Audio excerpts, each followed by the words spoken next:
வாழ்க்கை. அந்த வாழ்க்கை எத்தனை நாள் நமக்கு இறைவன் கொடுத்திருக்கிறானோ அத்தனை நாளும் நமக்கு ஆசீர்வதிக்கப்பட்ட நாட்கள் இல்லைங்களா? அந்த ஒவ்வொரு நாளையும் எவ்வளவு சிறப்பாக நாம் வாழ வேண்டும் அப்படிங்கிற விஷயத்துலதான் நம்முடைய பக்தியும் பண்பாடும் நிறைந்திருக்கிறது இல்லைங்களாம்மா? அப்போ நேற்று என்பது உடைந்த பானை, நாளை என்பது மதில் மேல் பூனை. என்ன வேணாலும் நடக்கலாம். நாளைக்கு நம்ம நல்லா இருக்கலாம், நல்லா இல்லாம கூட போகலாம் இல்லைங்களா? இன்று என்பது நம்ம கையில இருக்கக்கூடிய வீணை இல்லைங்களா? இன்னைக்கு இந்த நிமிஷம் நம்ம கையில இருக்கக்கூடிய மிகப்பெரிய வீணை இல்லைங்களா? அதை நாம் எப்படி இசைக்கிறோமோ அதை பொறுத்து தான் நம்முடைய வாழ்க்கையில இருக்கக்கூடிய ராகம் அழகாக இனிமையாக இருக்கும் இல்லைங்களாம்மா? அப்ப இன்னைக்கு இந்த நிமிஷம் கடவுள் கொடுத்து ஆசீர்வாதம் செய்யப்பட்ட இந்த நிமிஷத்தை நாம நிச்சயமா என்ஜாய் பண்ணணும்.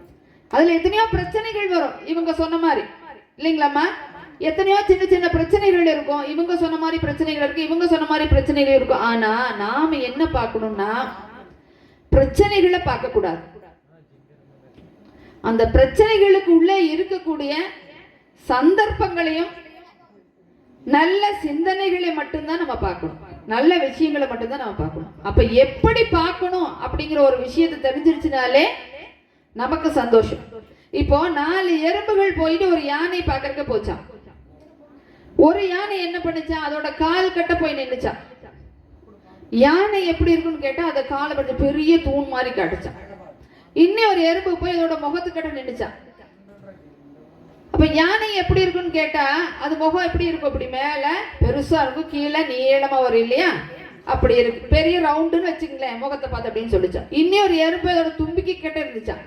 இப்ப யானை எப்படி இருக்குன்னு கேட்டா நீளமா பாம்பு மாதிரி இருந்துச்சுன்னு சொல்லிச்சான். இன்னொரு யானை போய் பின்னாடி அதோட வால் கட்ட நின்றுச்சான். அப்ப யானை எப்படி இருக்குன்னு கேட்டா வால் எப்படி இருக்கும்? நீளமா கம்பி மாதிரி இருக்கு இல்லையா? அப்ப நீளமா கம்பி மாதிரி இருந்துச்சுன்னு அந்த எறும்பு சொல்லிச்சான். அப்ப 4 எறும்பு சொன்னதுல எதையாச்சும் உண்மை இருக்கா? எதுவுமே உண்மை கிடையாது இல்லையா? யானையினுடைய தோற்றம் அப்படிங்கிறது வேற விஷயம் இல்லையா? இப்போ யானை அப்படிங்கிறது என்னன்னா நம்மளுடைய வாழ்க்கை. இந்த எறும்புகள் அப்படிங்கிறது யாருன்னா நம்ம தான் இல்லைங்களா? அப்போ வெரி குட், நல்ல கைதட்டல் கொடுக்கலாமா இதுக்கு? இப்ப எறும்புகனால என்னைக்குமே யானையை பார்த்து இப்படிதான் இருக்குங்கிறது முடிவுக்கு வரவே முடியாது. ஏன்னா அதோடைய அமைப்புக்கும் யானையினுடைய அமைப்புக்கும் எவ்வளவு வித்தியாசம் இருக்கு இல்லைங்களா?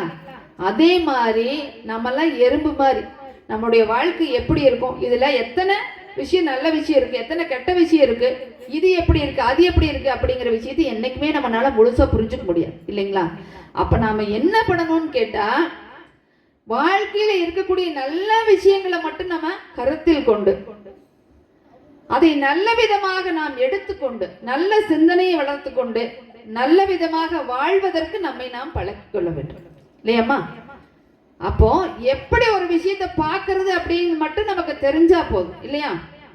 பார்க்க தெரிந்தால் பாதை தெரியும், பார்த்து நடந்தால் பயணம் தொடரும், பயணம் தொடர்ந்தால் கதவு திறக்கும், கதவு திறந்தால் காட்சி கிடைக்கும், காட்சி கிடைத்தால் கவலை தீரும், கவலை தீர்ந்தால் வாழலாம், வாழ நினைத்தால் வாழலாம், வழியா இல்லை பூமியில் ஆழக்கடலும் சோலையாகும், ஆசை இருந்தால் நீந்திவா.